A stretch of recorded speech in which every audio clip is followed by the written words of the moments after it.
Sekretaris Senat Fakultas Teknik Unut, promotor dan kopromotor, para penyangga dan undangan akademik, saudara Promopindus yang terpelajar, serta para undangan lainnya yang saya hormati. Ujian promosi doktor ini dilaksanakan setelah Promopindus dinyatakan lulus pada ujian tahap pertama atau ujian tertutup dengan disertasi berjudul Digital Counseling Life Story, Resiliensi dan Depresi pada mahasiswa berbasis LSTM. Hadirin yang saya hormati, pada ujian promosi doktor ini, promotor, kopromotor, dan para penyangga dipersilakan untuk memberikan penilaian mengenai alur penawaran ilmiah Promopindus dalam mempertahankan disertasi, sumbangan disertasi terhadap bidang ilmu atau nilai penerapannya. Ujian ini dibagi menjadi 3 tahap, yaitu tahap pertama, presentasi selama 15 menit oleh Promopindus.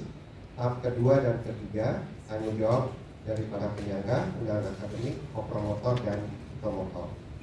Tanpa mengurangi hak para penyangga dan undangan akademik, seyogianya sidang ini tidak menjadi ajang diskusi mengenai metode penelitian atau analisis statistik yang telah diputuskan dan disetujui pada ujian tertutup. Sebelum kesempatan diberikan kepada saudara Promopindus, saya ingin bertanya, apakah saudara Promopindus siap untuk melaksanakan ujian promosi doktor? Silakan berdoa sejenak.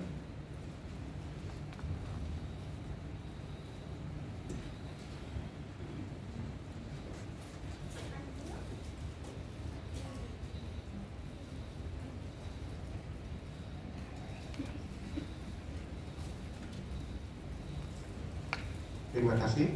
Selanjutnya saya persilakan saudara Promopindus untuk mempresentasikan disertasinya selama 15 menit dari pukul 10.25. Terima kasih Bapak Ibu, terima kasih Bapak Ketua Sidang. Selamat pagi Bapak Ibu hadirin semuanya. Izinkan saya menyampaikan Om Swastiastu. Wassalamualaikum warahmatullahi wabarakatuh. Salam sejahtera untuk kita semua, Shalom dan Namo Buddhaya.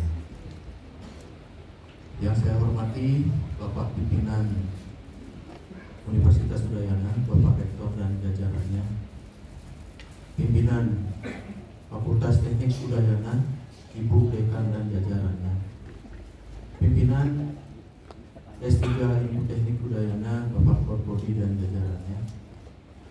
Yang saya hormati Bapak Ibu hadirin semuanya yang sudah menyempatkan diri untuk hadir di presentasi ujian terbuka saya pada hari ini Senin 25 November 2024. Yang saya hormati Bapak Ketua Sidang Prof. Dewo Priyata Wedagama, Bapak promotor saya Prof. Dr. Imade Sudarmo Asiating, Prof. Rukmi Sari Hartati PhD, Dr. Imade Sukarse MT, Bapak Ibu penguji, ada Bapak Prof. Gunantara, Ibu Prof. Dayu Dwi Giriandari PhD ASEAN M, Bapak Dewo Made Wiarta, Bapak Dr. Made Wiarta MT, Bapak Dr. Eng Iputu Agung Bayu Pati. Kemudian undangan akademik ada Dr. Ide Bagus Gede Manuabro MT, ada Bapak Dr. Dijasa MT. Izinkan beberapa menit ini saya menyampaikan topik terkait dengan disertasi saya. Judulnya adalah Digital Counseling, Life Story, Resiliensi dan Depresi pada mahasiswa berbasis LSTM. Adapun beberapa hal yang melatar belakang riset saya ini, yang pertama adalah fakta di lapangan bahwa depresi di kalangan mahasiswa itu meningkat. Kemudian tingginya keinginan untuk bunuh diri. Kemudian beberapa hal yang menjadi penyebabnya itu adalah beban akademik, ada banyak hal, kemudian problem percintaan, masalah keluarga, masalah ekonomi. Kemudian akibatnya adalah menjadi malas, menjadi antisosial, kemudian lulus tidak tepat waktu. Kemudian beberapa hal, kemudian yang paling penting adalah resiliensi menjadi unggul. Apa yang mereka lakukan? Mereka kemudian mempublish semua hal itu di sosial media dengan menceritakan kisah hidupnya ke netizen. Nah, kemudian di sini perlu peran bimbingan untuk mereka pada kondisi ini, sehingga muncullah ide ini, yaitu mengembangkan sebuah model konseling yang berbasis life story untuk melihat kondisi depresi dan resiliensi dari mahasiswa. Adapun masalah yang dihadapi pada mahasiswa, ada dua hal pada poin ini, yang itu depresi dan resiliensi. Itu semua bisa mereka curahkan di sosial media, baik itu di WA, di IG maupun di Twitter. Namun tidak semuanya merupakan life story. Nah, di sini yang berbasis life story kita bisa ungkapkan bagaimana kondisi tingkat depresi dan tingkat resiliensi mereka, apakah tinggi, rendah atau sedang. Adapun beberapa proses dalam pembentukan dataset dalam life story ini, prosesnya cukup panjang, yaitu mengumpulkan data dari big data, baik itu dari Twitter, dari IG, dari WA maupun dari Start. Kemudian dari data itu kita seleksi dengan bantuan pakar. Di sini kami melibatkan dua pakar, yaitu pakar linguistik dan pakar konseling.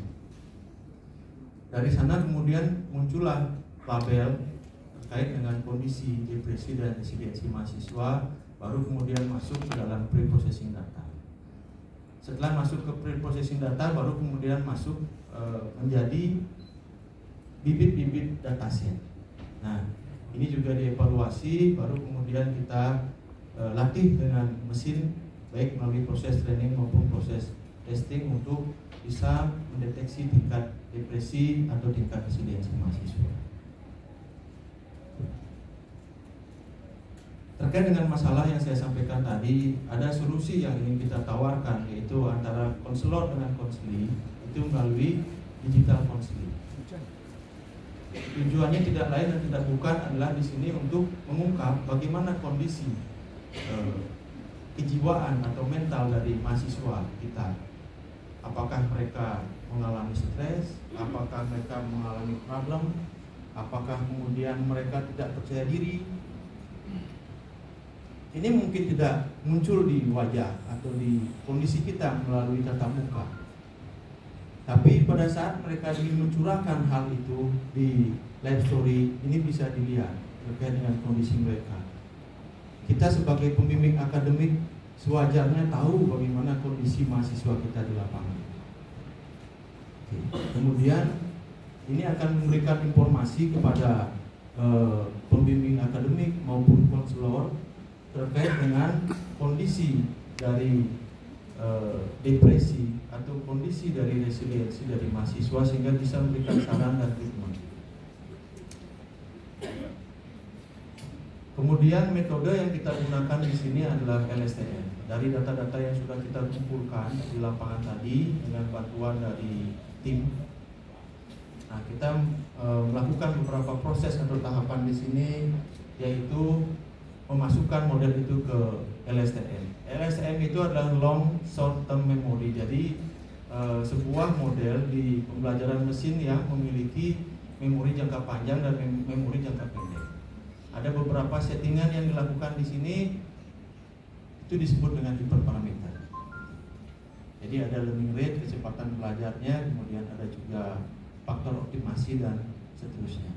Kemudian setelah melakukan tuning itu, baru kita akan menemukan arsitektur yang pas dari model yang kita kembangkan, sehingga bisa digunakan untuk menguji bagaimana kondisi kesehatan mental mahasiswa kita.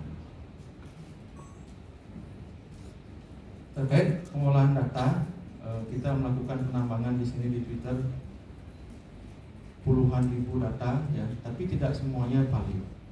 Di Twitter itu ada 5 ribuan, kemudian terkait dengan depresi di resiliensi ada 6 ribuan, kemudian kita juga mengumpulkan dari IG, kemudian dari WA, dari Start itu sejumlah 167 data. Ini semuanya kemudian dilabel oleh pakar, gitu. Kemudian setelah dilabel, kemudian dilanjutkan ke tahapan preprocessing.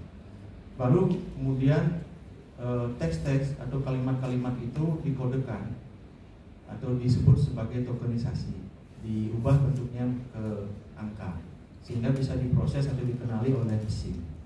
Kemudian selanjutnya baru terjadi proses pembelajaran di sana. Kemudian untuk menyamakan posisinya karena teks tidak semua sama, itu ada prosesnya padding di sana. Oke. Baru kemudian menghasilkan melakukan settingan hiperparameter yang kita butuhkan di LSTM model.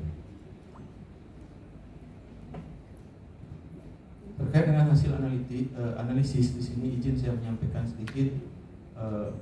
Kita melakukan 3 settingan di kasus depresi, yaitu di learning rate, di IPO, kemudian di neuronnya. Ada 4 model yang kita uji cobakan di sana dengan 5 kali percobaan sehingga menghasilkan tabel seperti berikut. Untuk tabel yang ideal akurasinya adalah 86% dengan arsitektur di atas itu di input, kemudian di hidden layer, dan di outputnya seperti pada gambar di sebelah kanan. Terkait dengan data resiliensi di sini kita menggunakan 4 settingan. Nah, di sini agak spesifik, ada yang namanya dense layer di sini.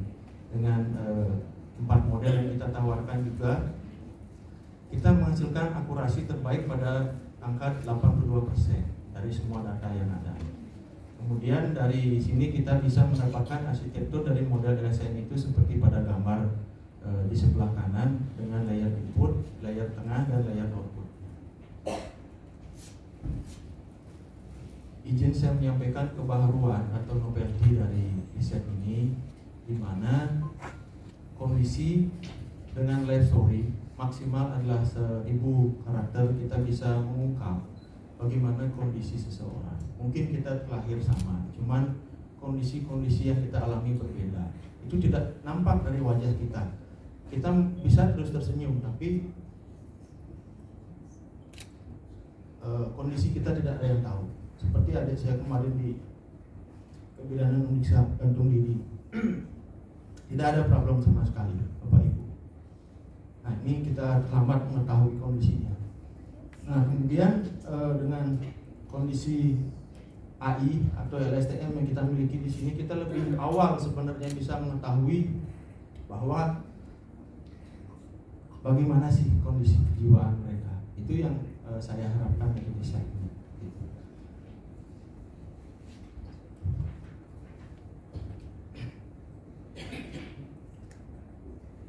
Izin saya menyampaikan kesimpulan di sini. Terkait dengan riset ini bisa saya tarik kesimpulan bahwa penelitian ini dapat mengungkap kondisi psikis dari mahasiswa kita. Kemudian bagaimana mereka mengalami kondisi-kondisi mungkin trauma di masa lalu yang kita tidak ketahui. Ini sangat berpengaruh pada kehidupan kita sehari-hari. Kemudian sangat berpengaruh pada proses pembelajaran kita sehari-hari. Dan harapannya adalah dengan pengujian dengan akurasi yang maksimal tadi 82% dan 86% ini bisa kita maksimalkan lagi ke depannya. Di samping itu kita juga melakukan pengujian terhadap 35 orang responden langsung tanpa training apapun. Itu skor yang dihasilkan 88% di kasus depresi dan 91% di kasus resiliensi. Kita juga menguji cobakan untuk pengguna apakah bisa menggunakan sistem kita. Itu hasilnya 80% dan 81% dengan metode umum dan lain, yang artinya menandakan bahwa mereka bisa mengakses sistem kita, bisa menggunakan sistem kita, dan sistem kita sudah berhasil untuk memenuhi kebutuhan mereka di awal, seperti itu. Output dari riset ini ada 3 untuk publikasi jurnal, ada 2 proceeding internasional IEEE, kemudian 1 jurnal Scopus, 1 jurnal Prodi, dan 1 jurnal Sinta 2. Terkait dengan buku ada 2 buku ajar, 1 HKI produk dan 2 HKI buku. Terkait dengan seminar yang saya ikuti, ada 2 seminar tentang kesehatan mental dan 1 tentang pengolahan data dari Prof. Sudiono. Untuk penutup, izin saya menyampaikan bahwa tentu penelitian ini tidak sempurna, masih ada yang harus diperbaiki, yaitu perlu penambahan knowledge, harus terus diupdate dan ditambah setiap saat, karena berbagai macam life story bisa muncul yang baru, sehingga bisa kita tambahkan di sini untuk knowledge yang baru. Kemudian ada juga kebutuhan di sini adalah agar model bisa memvalidasi dataset, karena selama ini kita masih dibantu oleh pakar, 2 orang pakar, dan membutuhkan waktu yang cukup panjang untuk hal itu dalam riset ini. Harapannya adalah bisa dilakukan langsung oleh model, mana yang life story dan bukan life story ini membutuhkan waktu yang riset yang berkelanjutan seperti itu. Di akhir kata, izinkan kita semua memiliki terima kasih. Kita semua memiliki life story yang berbeda. Life story yang buruk ini akan membuat luka batin. Jadi jadikanlah masa lalu sebagai kenangan dan masa depan kita sebagai impian. Mungkin itu yang bisa saya sampaikan. Om Santi, Santi, Santi. Om. Wassalamualaikum. Saya kembalikan ke Bapak Ketua. Baik, terima kasih.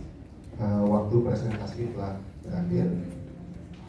Ujian dilanjutkan dengan pertanyaan dari para penyangga, penyelenggara akademik, promotor dan promotor. Agar semua memperoleh kesempatan untuk mengajukan pertanyaan, maka masing-masing penyangga diberikan kesempatan untuk menyampaikan maksimum 2 buah pertanyaan. Saya persilakan kepada penyangga Bapak Profesor Dr. Insinyur Nyoman Gunantara STMP. Untuk silakan, Prof.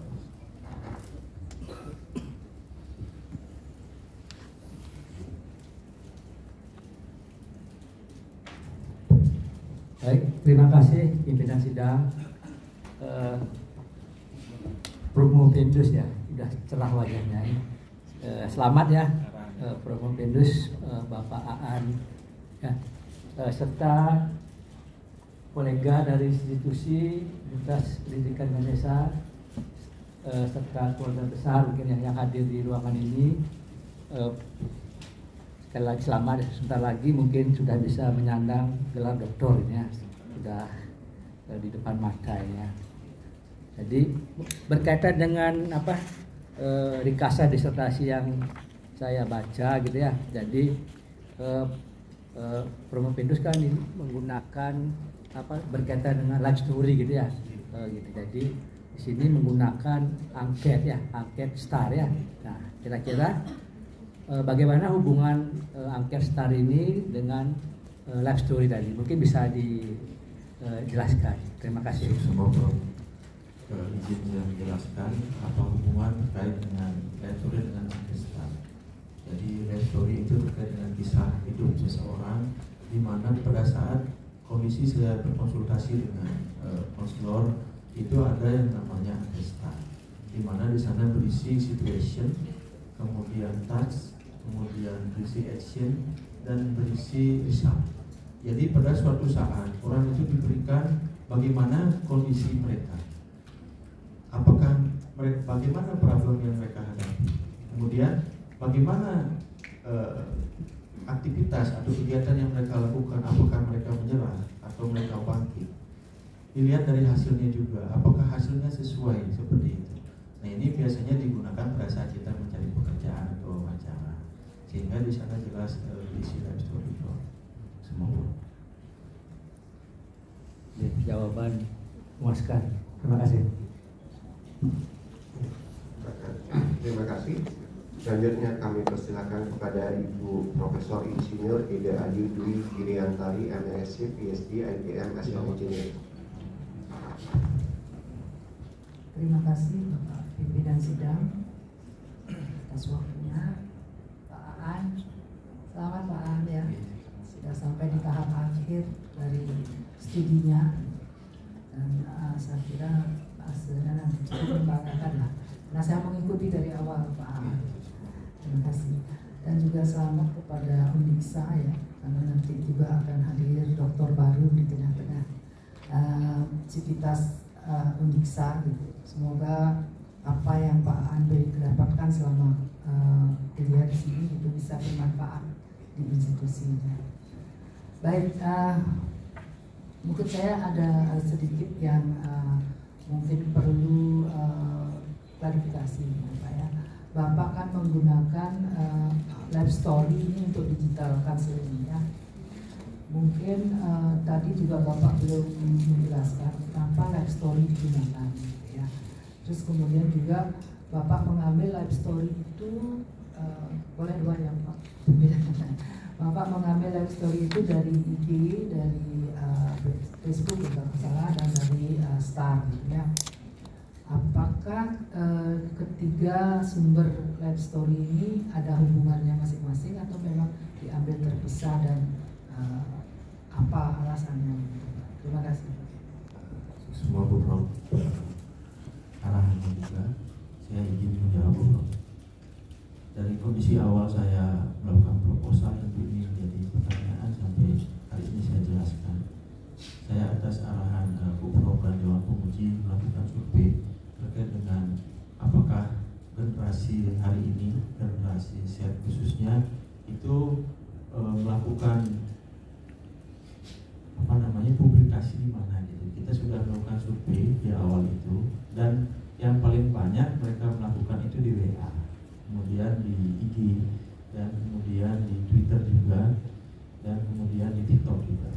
Cuman pada kondisi ini yang paling mudah didapatkan datanya itu di Twitter, di IG, di WA, dan di Star juga.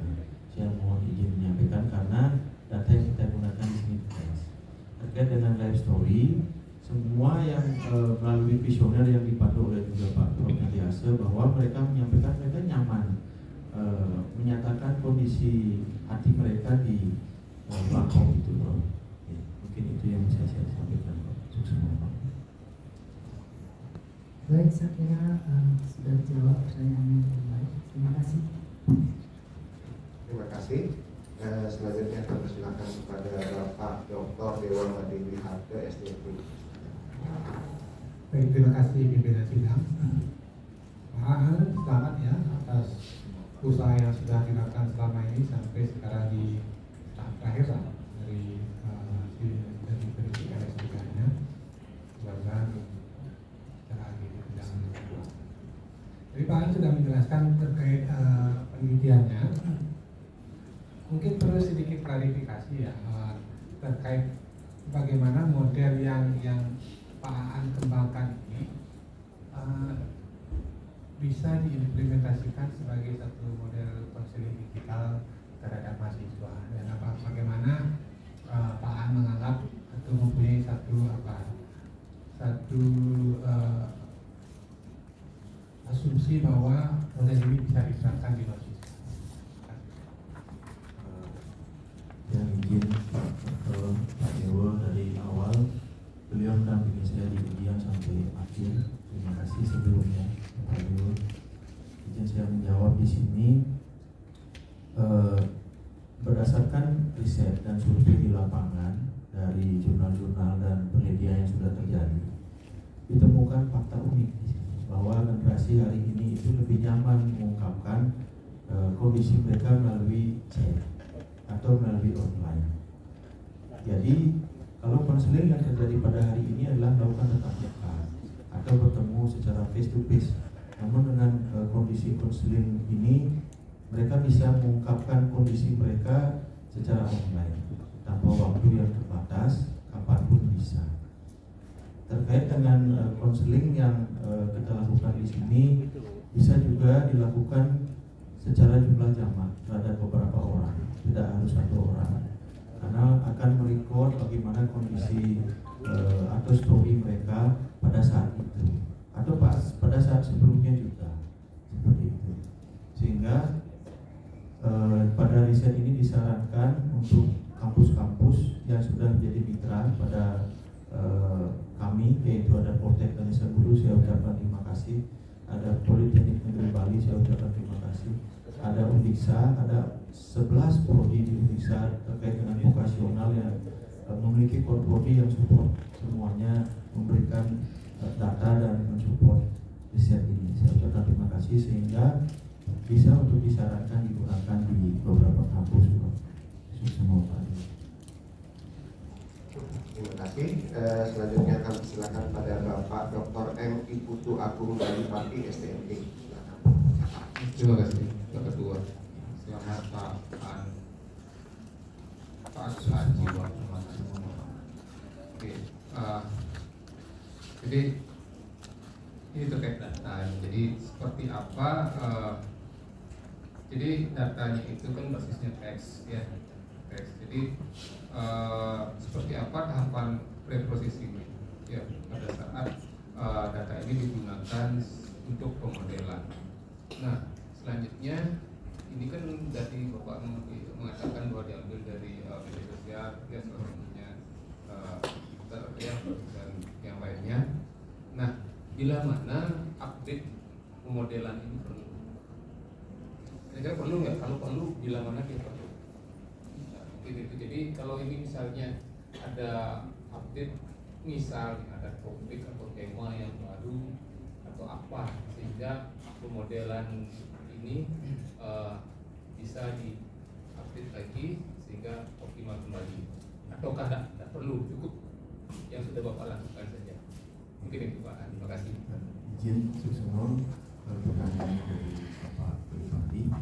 Saya juga ucapkan terima kasih dari awal sudah menemani saya di ujian. Di sini saya izin menjawab Bapak Ibu. Preprocessing itu adalah proses yang harus dilalui sebelum data itu diolah dengan mesin atau learning. Nah, di sini preprocessing itu cukup panjang prosesnya. Ada pembersihan data, di mana data-data yang kita gunakan dalam pembelajaran mesin itu harus bersih dulu. Kemudian ada kode-kode yang tidak digunakan dihilangkan dulu. Kemudian kata-kata dasarnya juga dikembalikan ke posisi awal sehingga kita dapatkan, dan ada normalisasi data di sana. Terkait dengan preprocessing yang sudah saya sampaikan di awal itu, baru kemudian bisa dilanjutkan ke tahapan training dan testing dari model yang dikembangkan. Untuk knowledge yang disampaikan oleh Bapak Bupati tadi harus diupdate ya, dan kondisi-kondisi tertentu juga muncul pada saat model ini digunakan.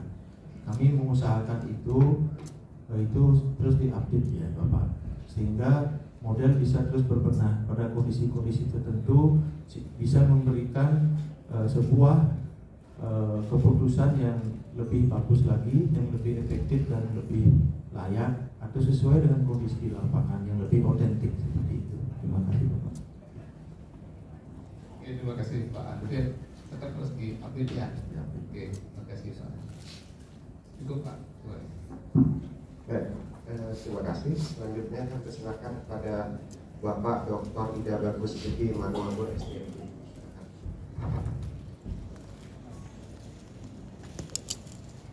Terima kasih saudara. Jadi selamat ya buat Alvinus yang sudah sampai pada tahapan ini. Nah, kalau melihat dari tadi apa yang dipaparkan ya, dan di sini saudara Alvinus itu mengembangkan sebuah model konseling digital yang berbasis life story untuk mendeteksi referensi dan depresi. Nah, model ini itu menggunakan metode jaringan saraf biduan, RNN dan long short term memory. Nah, kalau melihat dari ini, peranan artificial intelligence dalam membentuk arsitektur model digital ini gimana ya? Mungkin bisa dijelaskan. Terima kasih Pak Bagus Manuago, Pak Dokter. Saya izin menjelaskan sedikit kenapa kita kemudian masuk ke LSTM di sini, karena di sini kondisi di awal data yang kita olah itu adalah teks dari jurnal-jurnal yang sudah saya baca itu yang paling bagus adalah LSD-nya. Melalui pelatihan deep learning, peran AI di sini sangat kental, sehingga core-nya sebenarnya di AI itu dia yang kemudian berhasil mempelajari data dengan baik sesuai dengan yang kita inputkan, sehingga bisa menghasilkan keputusan yang diinginkan oleh pakar atau yang sesuai dengan pakar. Mungkin itu yang bisa saya sampaikan, Bapak. Terima kasih. Oke, terima kasih. Saya kembalikan ke pimpinan. Terima kasih. Selanjutnya kami silakan pada Bapak Dr. Insinyur Wiyase FP. Terima kasih Pak Pimpinan Sidang, Promovendus yang terpelajar, selamat sudah sampai di tahapan ini. Kalau kita bilang konseling gitu ya, berarti ada hubungannya dengan konselor gitu Pak ya, kira-kira ini. Kalau konselor itu berarti orang, kalau konseling ini ada digitalnya gitu ya. Kira-kira ini jadi pesaing nggak para apa namanya yang biasa terkait dengan psikolog itu ya kira-kira. Karena kan kalau kita bilang digital berarti kan bisa digunakan dimanapun, kapanpun, dan asas kepercayaan pengguna terhadap hasil karya ini kan tergantung. Sedangkan kalau dengan psikolog itu kan berarti kita berhadapan langsung gitu ya. Berarti customer atau istilahnya mahasiswa yang akan berkonsultasi dengan konselor ini kan berarti lebih nyaman gitu ya kelihatannya. Kalau ini kan dengan mesin berarti ada dengan perangkat begitu ya Pak. Kira-kira kalau Bapak lihat dari hasil penelitian Bapak ini, kira-kira keunggulannya dari sisi selain waktu tadi apa Pak kira-kira? Saya persilakan. Terima kasih Bapak Dr. Wiyase. Izin saya menjawab terkait dengan keunggulan di sini. Di awal saya minta izin juga kepada konselor, dan kebetulan konselor yang terlibat langsung pada riset ini adalah beliau membuat ikan seling. Jadi ikan seling ini adalah diskusi secara online yang dilakukan oleh konselor kepada konseli atau bimbingannya, di mana dilakukan secara online, cuman belum menggunakan AI. Nah, pada kondisi ini beliau langsung melakukan riset dan sama jawabannya bahwa pada saat face to face dengan online bahkan tidak ada bedanya. Itu dari hasil riset beliau. Itu yang kemudian yang saya gunakan sebagai tonggak untuk melakukan riset ini ke depannya. Nah, di sini konselor tidak akan tersaingi Bapak, karena knowledge yang mereka miliki itu nempel di model ini. Kemudian mereka mungkin kadang-kadang lelah untuk menghadapi banyak orang, sehingga ini bisa digunakan untuk membantu nanti dalam mereka bimbingan, bukan cuma dengan satu orang, tapi mungkin juga dengan nyaman dengan banyak orang, sehingga keuntungannya adalah selain dari efisiensi bisa juga dari efektivitas, karena kita sudah melakukan pengujian di beberapa universitas. Bahkan kemarin dengan mahasiswa pertukaran kampus mahasiswa Merdeka yang dari seluruh Nusantara juga kita minta izin untuk mengisi kuesioner ini, dan hasilnya adalah 91% itu di resiliensi skornya, akurasinya, dan di depresi 88%. Mungkin itu Bapak, terima kasih. Oke, terima kasih. Saya kembalikan ke Sidang. Terima kasih. Selanjutnya kami persilakan kepada kopromotor Bapak Dr. Imade Sukarse SPNT untuk menyampaikan komentar, saran ataupun pertanyaan. Kami persilakan. Terima kasih Bapak Pimpinan Sidang. Pertama-tama selamat untuk Pak Aan ya. Akhirnya sampai juga di ujung cerita S3 ya. Jadi ini memang topik yang Pak Aan ini khusus ya, mengambil topik dan sekaligus mengalami hampir ya, sehingga sekarang sudah lewat, resiliennya kelihatan sekarang Pak Aan ya. Harusnya topiknya dulu pas temu Pak Prof Sudarmo diganti dulu. Jadi gimana cara bahagia Pak sehingga pas mengerjakan disertasi itu tidak depresi yang ditemui. Jadi saya masih ada ganjalan sedikit Pak ya, meskipun sudah cukup lama berinteraksi dengan Pak An ya.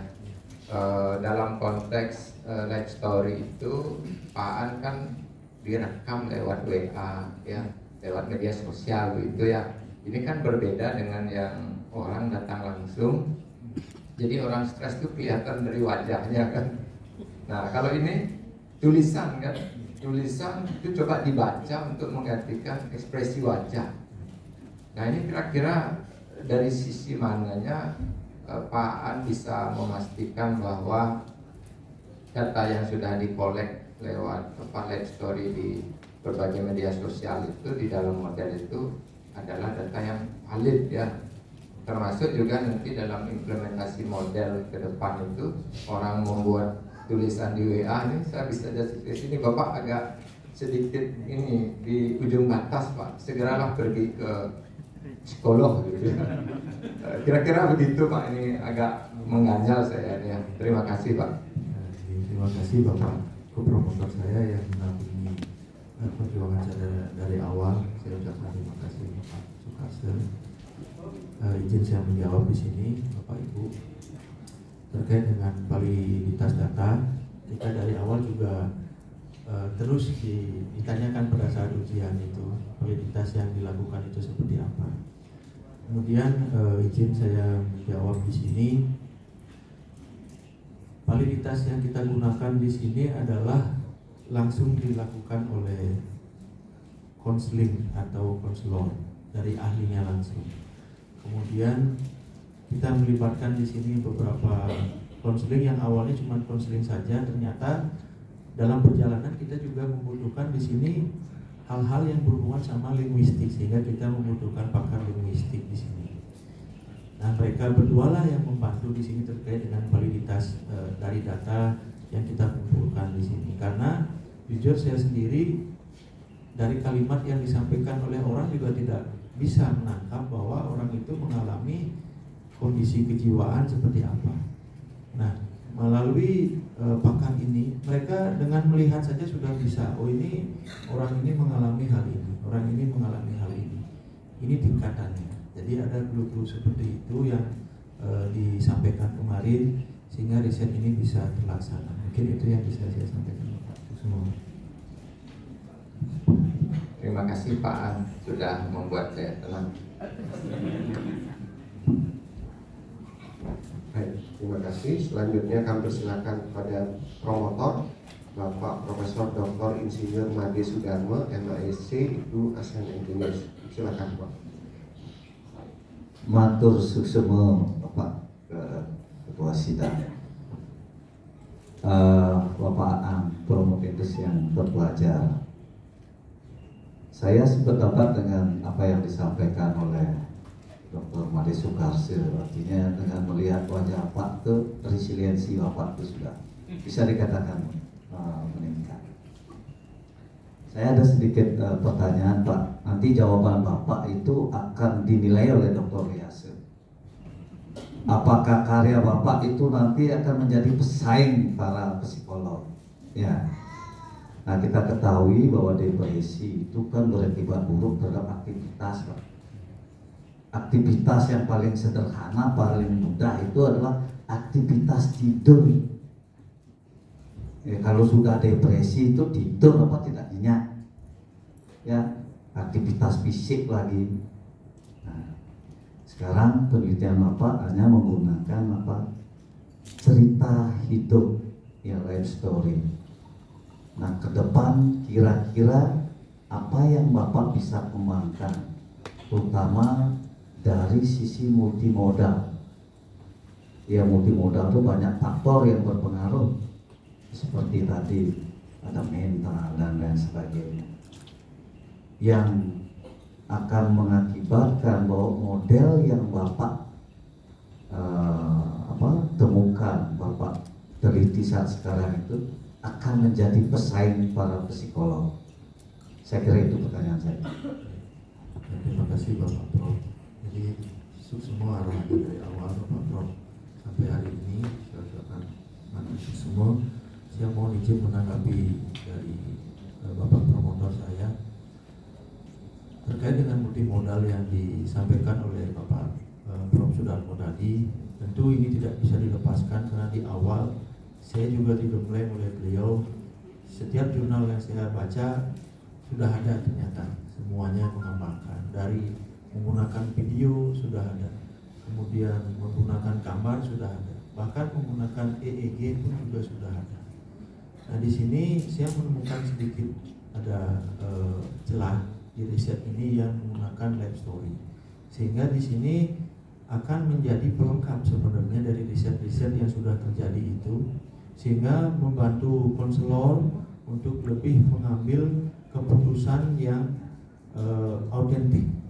Jadi dari berbagai macam kondisi seseorang itu, dari video, dari teks, dari life story-nya, dari suaranya juga, dari chatnya, ini akan menghasilkan sebuah digital healing yang efektif nantinya, seperti itu.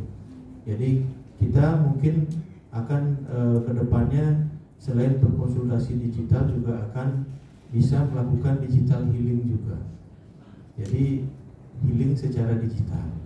Nah untuk konsepnya ini hanya bagian kecil dari awal itu. Semoga kedepannya bisa kita realisasikan. Mungkin itu Bapak semua. Baik, terima kasih. Saya kembalikan ke Pak Presiden. Terima kasih. Waktu tanya jawab telah selesai. Dengan ini sidang ujian tanya jawab promosi doktor kami akhiri. Hadirin yang saya muliakan, selanjutnya saya mohon promotor, kopromotor, penyangga dan undangan akademik menuju ruang rapat yudisium untuk menentukan kelulusan dan predikat kelulusan. Selanjutnya sidang ujian terbuka promosi doktor ini kami skor selama 10 menit.